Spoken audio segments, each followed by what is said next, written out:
Shalom a todos, aqui Neemias Gomes, sejam bem-vindos, esse é o canal Verdade Revelada.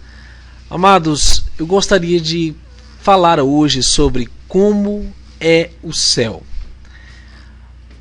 Se bem que sabemos que Paulo foi até o terceiro céu, viu coisas inefáveis, né?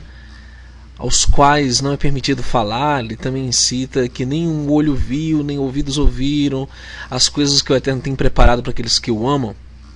Mas uma coisa é certa, a descrição do céu é muito diferente daquilo que nós temos sido condicionados no sistema religioso cristão.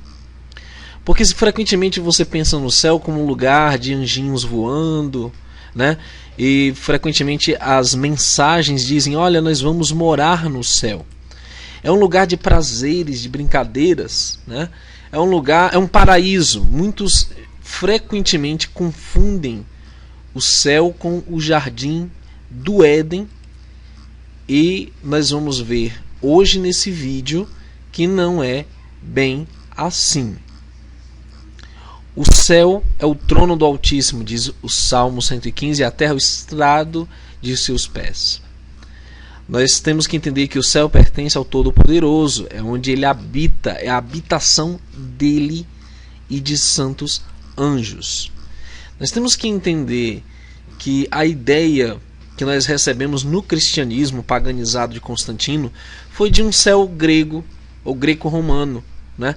Muito parecido ali com a descrição do Elísios, né? Um paraíso transitório para as boas almas, né? Um lugar onde Zeus habita.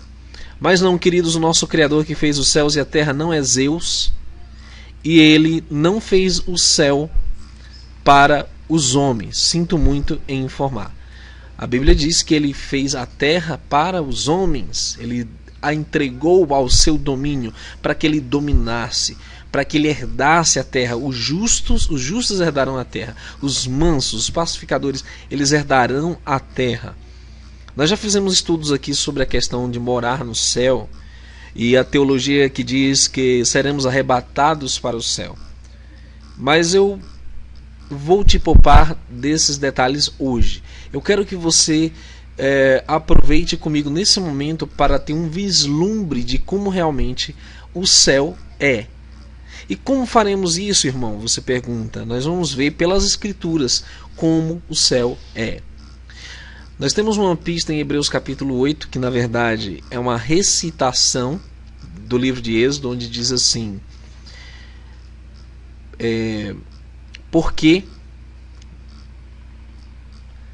os quais servem de exemplo e sombra das coisas celestiais. Então nós estamos falando aqui das coisas que o povo de Israel recebeu. Como Moisés divinamente foi avisado estando já para acabar o tabernáculo. Porque foi dito: olha, faze tudo conforme o modelo que no monte se te mostrou. Então o que aconteceu? O Eterno mostrou para Moisés, ou Moshe, o tabernáculo celeste. Ele mostrou lá a habitação do Pai. Ele disse para Moisés: olha, contempla o céu, contempla a habitação do Altíssimo, e você vai fazer, o Criador disse, conforme esta visão que você está recebendo. Então Moisés fez, ele obedeceu, ele convocou as pessoas para que doassem, o material para construir esse tabernáculo, e chamou os profissionais, os artesãos, os fabricantes que pudessem trabalhar na confecção desse tabernáculo. E nós temos pela Bíblia uma descrição de como era esse tabernáculo, que foi feito segundo o modelo do céu. Então preste muita atenção nos detalhes. Primeiro, a Bíblia é clara no livro de Hebreus que o pátio desse tabernáculo, a parte externa, é muito comparada à terra, né? A terra que nós temos aqui nessa visão tinha apenas o altar de sacrifícios, o holocausto, e tinha a pia de bronze, ou lavatório dos levitas e dos sacerdotes que ali ministravam. Mas quando nós aproximamos aqui o zoom, nós observamos algo muito interessante. A arquitetura celestial, ela não é conforme a arquitetura grega, a arquitetura romana, a arquitetura, enfim, da maçonaria, a arquitetura de tantas outras culturas que nós vemos hoje. Era uma arquitetura simetricamente perfeita, e o Apocalipse descreve como sendo ali quadrados perfeitos, ângulos retos. Isso é muito interessante. Nós vemos aqui nesta ilustração do que seria o tabernáculo, né? Você vê ali 5 colunas, você vê um véu.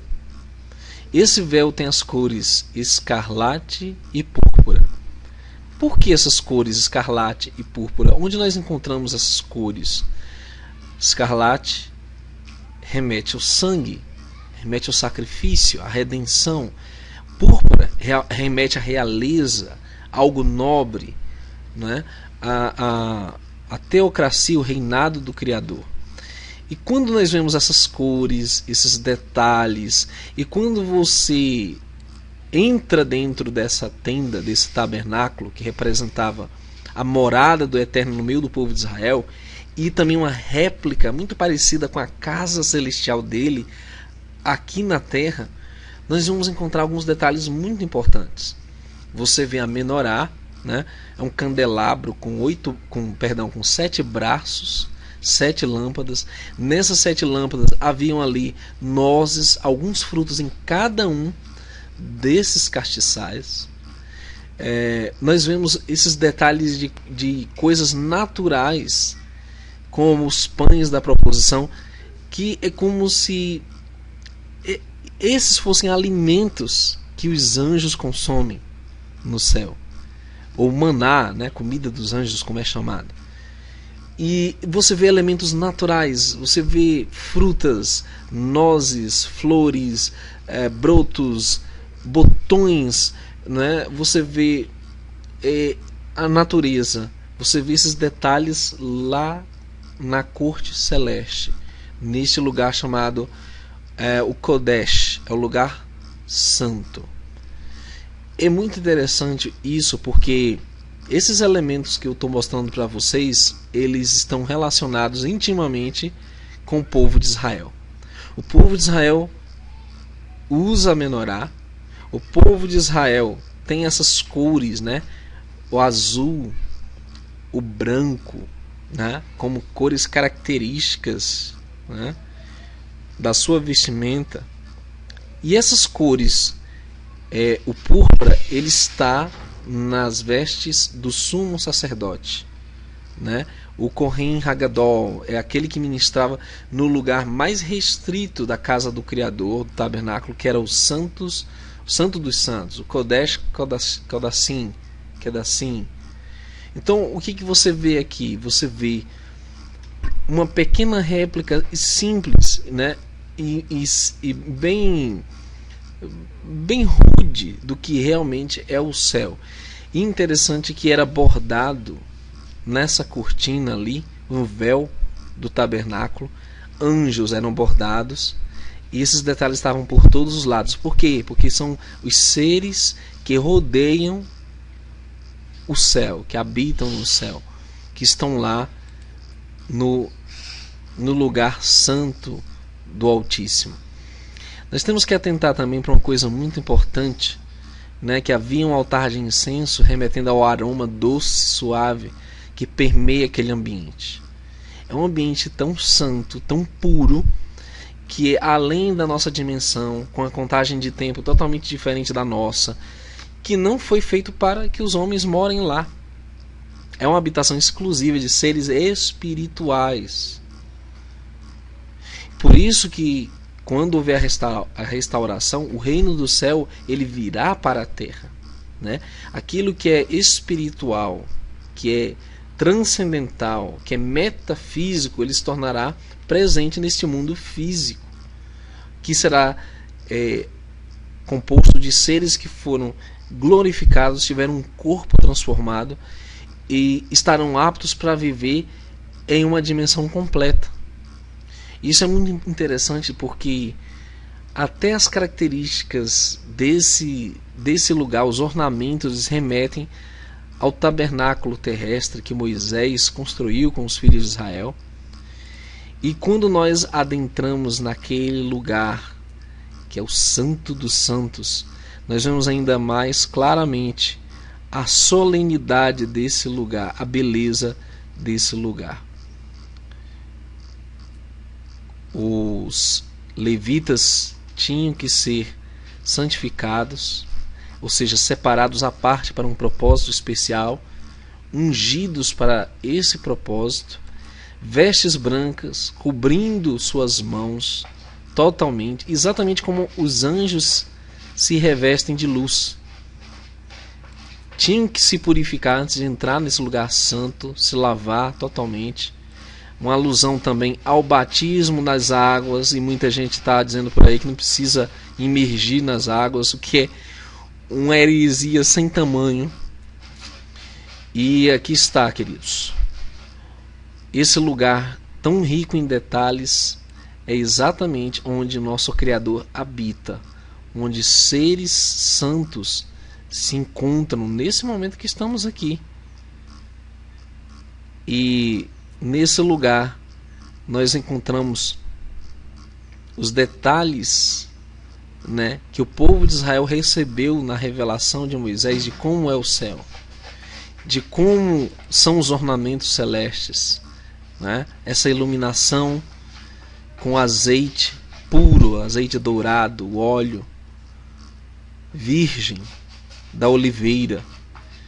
É interessante porque frequentemente as pessoas ilustram o céu de forma ocidental, como já expliquei, de forma greco-romana, que não tem nada a ver com a realidade celestial. Esse detalhe me chamou a atenção, as águias e os leões que estão desenhados nessa parte aqui. Porque exatamente é assim que os seres viventes são descritos por João no capítulo 5 de Apocalipse. Capítulo 4 e capítulo 5. Seres viventes ou querubins com 3 pares de asas. Perdão, querubins com 2 pares de asas e serafins com 3 pares de asas, conforme está descrito nas Escrituras. São seres que nós nem sequer temos um conhecimento suficiente para entender completamente. Ali no lugar santo dos santos, um lugar restrito ao trono do Eterno, você vê a Arca da Aliança, que remete ao trono do Pai, com 2 querubins cobridores, né, com as asas cobrindo. Isso aqui é apenas uma ilustração do que realmente tem lá. São 2 querubins cobridores ao lado do Pai, né? Dentro desta arca estão certos utensílios muito interessantes, que são os mais sagrados, que compõem o governo do Eterno, que é o que?